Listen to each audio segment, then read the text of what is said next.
Okay, good morning everyone and welcome back. Hope everyone's alright.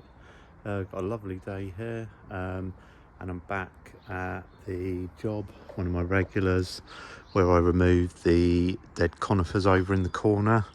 So as you can see, I've got a few shrubs to plant, because obviously we want to fill that corner now. It's left a big gap. So I am going to show you those in a minute. First of all, I just need to have a bit of a tidy up there, and then we'll see, obviously, because the stump of the conifers are still there, so I'm going to have to plant around. We didn't want to go through all the mess of grinding stumps out and removing. They will rot. They're only conifer, so they'll rot over time, and these can just grow up around them. Not ideal, I know, but it's, just the easiest, quickest way to do it. So I'm going to crack on and just pull out the weeds around there, and then we'll see where we're going to put these shrubs, what they are, how big they're going to get, and things like that. So yeah, I am going to crack on.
Okay, so thought I'd just have a quick look at what I've actually got to fill that gap. Obviously there's quite a bit of room there.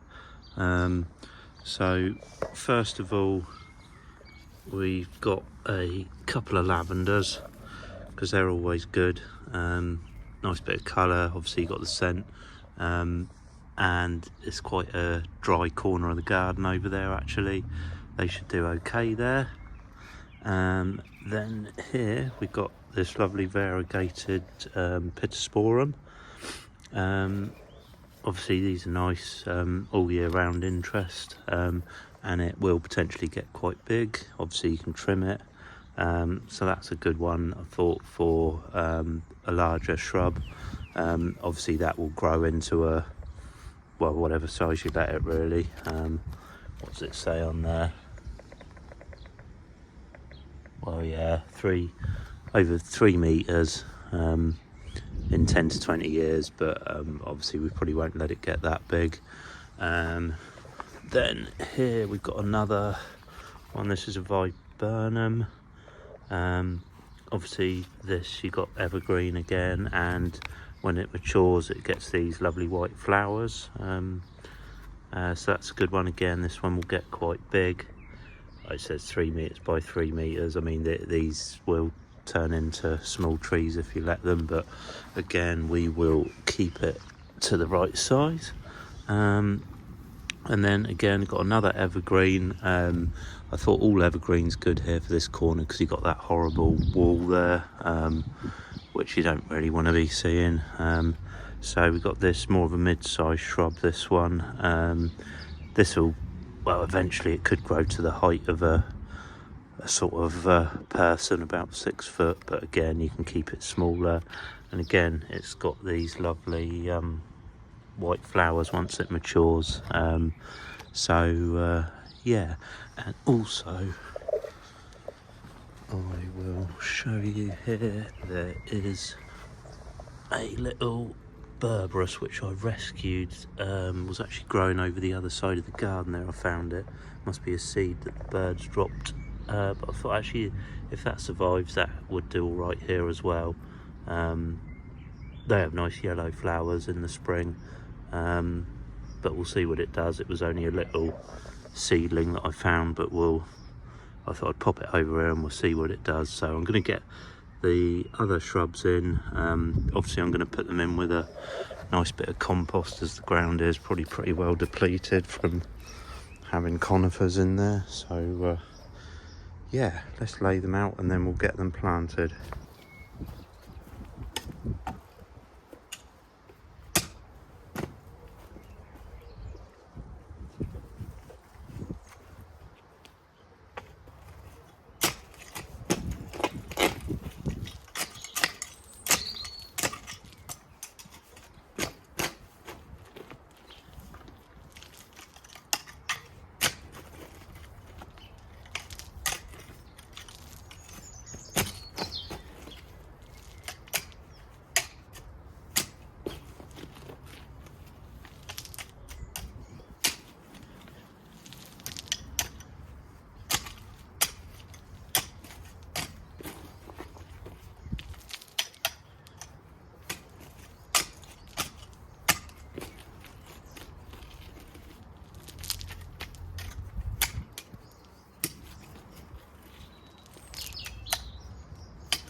Okay, so there we go. That is the shrubs I've got so far. I think there's possibly room for one more in here, maybe something not too big, because obviously these three are going to get fairly large. This is the mistake people quite often make, is putting too many all in one spot, you know, and not thinking how big they're going to get. But I think there's possibly room for one more, but we'll see. Anyway, but the lavender hopefully will fill out as well. That lavender, you saw me chopping back, I think that's on its last legs, to be honest. Lavender will actually do quite well from cuttings. It's quite an easy way of getting some free plants from lavender, if you've got the time. You know, snipping the ends off so far, and then letting them root. They normally root fairly easily. Anyway, that is that. I thought I'd just show you These are the roses I planted last year. They're coming up really well. In fact, one of them had some flowers on, but I think the rain had got in and it had gone a bit funny, sort of rotted in the middle a bit, so I've cut them off actually. It's got some stronger buds coming, so hopefully that will be okay. And the others are coming up okay. So yeah, that's all coming along nicely. I'll just show you quickly out the front. Okay, so here we have the front garden. This is where I took out that big conifer tree years ago that was by the hedge, replaced it with this Photinia, this red robin, which is actually doing quite well. At one point I wasn't sure whether it was gonna make it, but it's actually done quite well. Everything else is coming on. The roses are coming on. I cut them back quite a bit. I think some of you probably saw a video where I did that. Got a lovely clematis that's just starting to come out over here. One flower and a load of buds. And the rest of it's doing okay. Got the azalea about to come out and flower. Anything that's not doing so well, this little Paris here, but it's hanging on in there. And the Acer's looking lovely, the Japanese maple.